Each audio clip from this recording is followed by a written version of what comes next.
Restoration truck fire diamond. Bahadurpura नाम का एक गांव था। उस गांव में लल्लन नाम का एक आदमी रहता था। वो काफी बूढ़ा हो गया था।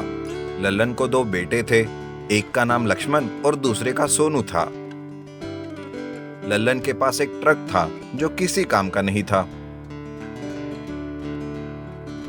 कुछ ही दिन में लल्लन बीमार हो जाता है। तब लल्लन अपने बड़े बेटे लक्ष्मण को बुलाकर उसे कहता है, देखो बेटा, मैं तुम्हें आज कुछ बताना चाहता हूँ। बोलिए पिताजी, क्या कहना चाहते हैं आप?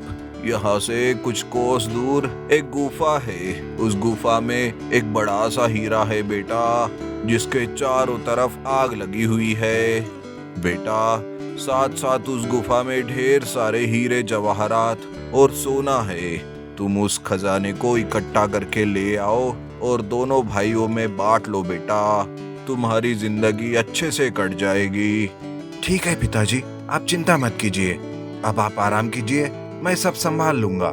लक्ष्मण ऐसा कहकर अपने बाबूजी को सुलाता है। लेकिन कुछ ही देर के बाद लल्लन मर जाता है। और सब कुछ होने के बाद एक दिन लक्ष्मण अपने छोटे भाई सोनू से कहता है, अरे सोनू, तुमने सुना था ना पिताजी ने क्या कहा था? यहाँ से कुछ कोस दूर किसी गुफा में एक बहुत बड़ा सा खजाना छुपा हुआ है, जहाँ पे एक हीरा है जिसके चारों तरफ आग से उसे सुरक्षित रखा है। हाँ भाई, मैंने भी सुना था। तो बताओ क्या करेंगे? और उस खजाने को लेकर आते हैं। पिताजी ने कहा है, इसका मतलब जरूर वहाँ पर खजाना है। ठीक है भाई, जाओ आप। लक्ष्मण अपने ट्रक को निकालकर उसे लेकर जाता है।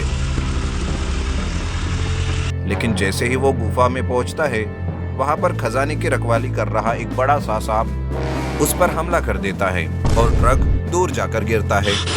इस पर हमला कर देता है। उस सांप के रौद्र रूप को देखकर लक्ष्मण वापस भागकर घर आ जाता है और सारी बात अपने छोटे भाई सोनू को बताता है। अरे सोनू, उस गुफा की रखवाली करने वाले सांप ने मेरे फायर ट्रक को बर्बाद कर दिया। बड़ी मुश्किल से जान बचाकर ट्रक को लेकर भागते हुए यहाँ तक आ पाया। तुम मेरी मदद करो सोनू। लक्ष्मण की सारी बात सुनकर सोनू को गुफा में खजाने की बात पर विश्वास हो जाता है और सोनू लक्ष्मण से कहता है, ठीक है भाई, आप चिंता मत कीजिए, मेरे पास एक अच्छा प्लान है। ऐसा बोलकर सोनू लक्ष्मण को अपना प्लान बताता है। सोनू एक साइंटिस्ट होने के कारण वो एक एडवांस रोबोट बनाता है।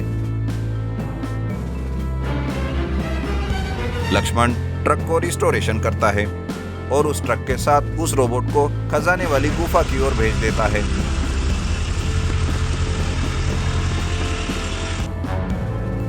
जैसे ही रोबोट गुफा के अंदर जाता है, वो सांप रोबोट पर हमला कर देता है। लेकिन रोबोट भी उस सांप से लड़ने लगता है।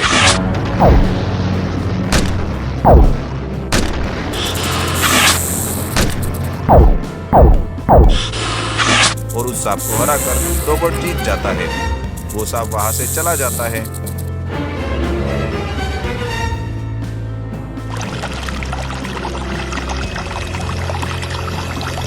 रोबोट उस ट्रक में लाए पानी से उस हीरे की चारों तरफ की आग पर पानी डालकर आग को बुझा देता है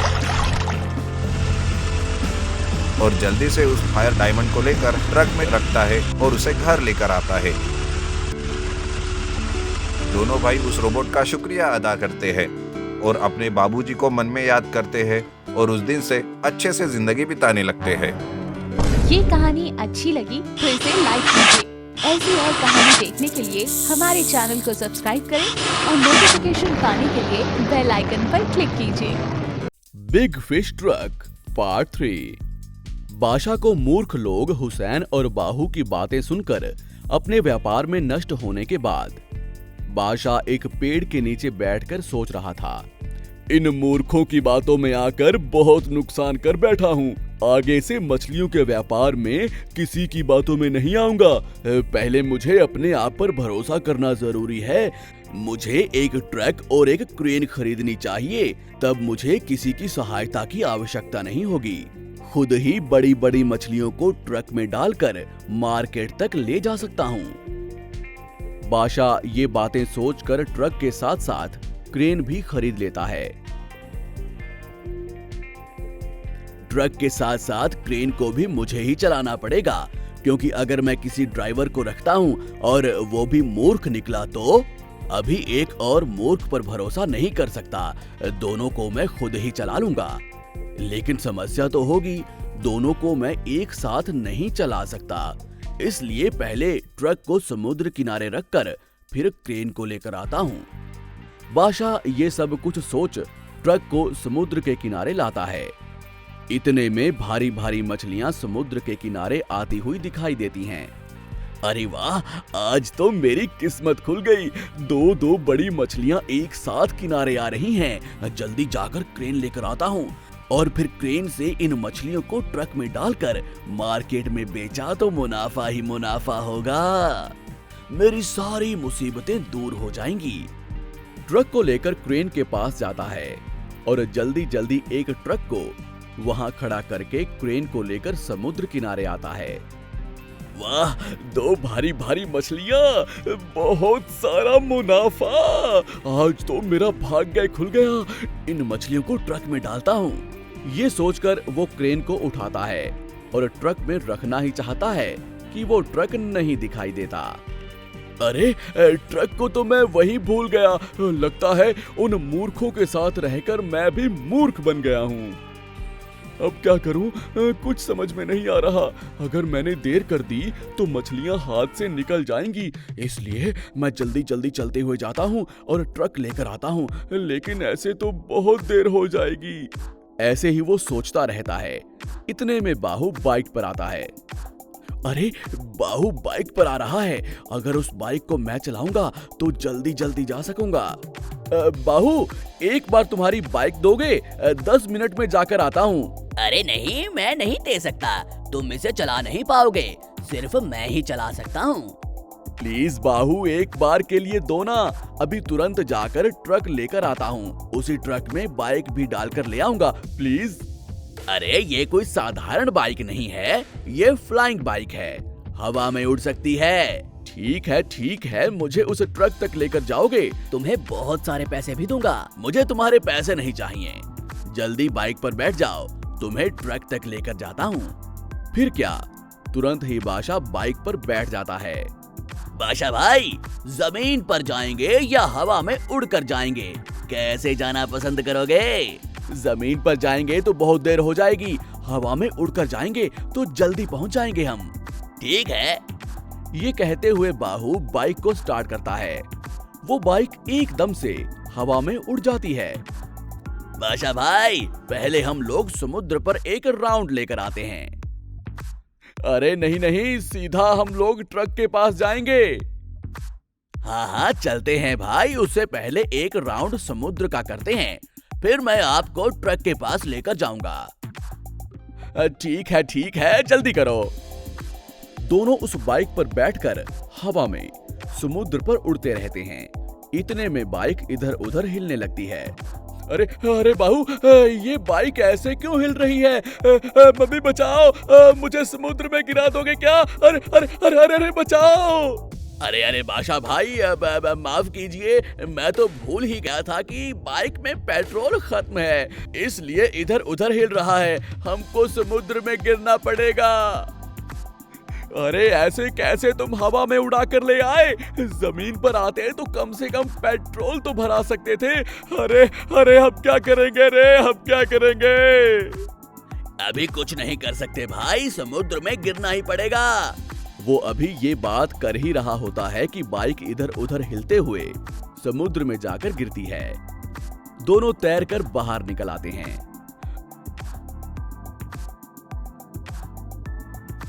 अरे फिर एक बार तुम्हारी वजह से नुकसान हो गया। किनारे पर जो मछली आई थी वो भी अंदर चली गई। कहते हुए एक साथ दोनों नीचे गिर जाते हैं। अरे वाह, हम ट्रक के पास ही गिरे। आज के दिन सिर्फ यही काम अच्छा हुआ है। हाँ भाई, कैसे भी करके आप ट्रक के पास पहुंच ही गए। जल्दी से तुम्हारी बाइक को ट्रक के अंदर डाल दो, फिर समुद्र के पास चलते हैं। वहां जाकर वो बड़ी मछली को ट्रक के अंदर डालकर, पर ट्रक स्टार्ट नहीं होता। अरे, इस ट्रक को क्या हो गया? ये तो नया है, फिर भी स्टार्ट क्यों नहीं हो रहा है? अरे कुछ भी नहीं हुआ भाई, इसमें डीजल खत्म हो गया है। ऐसे कैसे डीजल खत्म हो गया? जब मैं ट्रक लेकर आया था तो टंकी फुल करवाई थी। अरे बादशाह भाई, मैंने डीजल निकाल कर मेरी बाइक में डाला था क्योंकि मेरी बाइक में पेट्रोल खत्म हो गया था ना। अरे बेवकूफ, तेरी बाइक तो पेट्रोल से चलती है ना, फिर उसमें डीजल क्यों डाला? डीजल से तुम्हारी बाइक नहीं चलेगी। मैं इतना भी बेवकूफ नहीं हूँ भाई, मेरी बाइक सुपर फ्लाइंग बाइक है, ये डीजल से भी चलती है। अच्छा ठीक है, अभी इस मछली को मार्केट तक कैसे पहुंचाएंगे? आप चिंता ना करो, मैं अपनी बाइक पर इसे बांधकर हवा में उड़ा कर ले जाता हूँ और मार्केट पहुँचा दूंगा। वाह, क्या आइडिया है। लगता है अभी तुम्हारा दिमाग ठीक से काम कर रहा है। चलो भाई, एक राउंड समुद्र का लगाते हैं ना। अरे नहीं नहीं, अभी तुम सीधा मार्केट चलोगे, वरना अभी तक तुम्हारी बेवकूफी की खोज की वजह से बहुत नुकसान हुआ है। आज के लिए बस कर दो। आप उदास मत हो भाई, अभी डीजल भी खत्म नहीं होगा। ढक्कन अच्छे से बंद किया है, सिर्फ एक राउंड भाई, फिर मार्केट चले जाएंगे, बहुत मजा आएगा। ऐसा कहकर वो समुद्र पर बाइक से उड़ते हैं। इतने में अचानक रस्सी टूटकर मछली समुद्र में गिर जाती है। अरे, मछली तो समुद्र में गिर गई। अब चिंता मत करो भाई, ऐसी मछलियां बहुत मिल जाएंगी।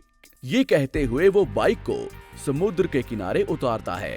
अरे, अभी मैं तुम्हें बर्दाश्त नहीं कर सकूंगा, मैं अपने घर चला जाता हूँ। ये कहकर बादशाह अपने ट्रक और क्रेन को छोड़कर घर चला जाता है। जल्दबाजी और नालायकपन के कारण काम जल्दी नहीं कर सकते। वैसे ही मूर्ख लोगों से काम करवाना कितना मुश्किल है, इस कहानी के द्वारा आप सीख सकते हैं। आपको हमारी ये कहानी कैसी लगी, हमें कमेंट बॉक्स में जरूर बताएं। और यदि आप ऐसी ही और भी कहानियां सुनना चाहते हैं तो हमारे चैनल को सब्सक्राइब करना ना भूलें। शुक्रिया।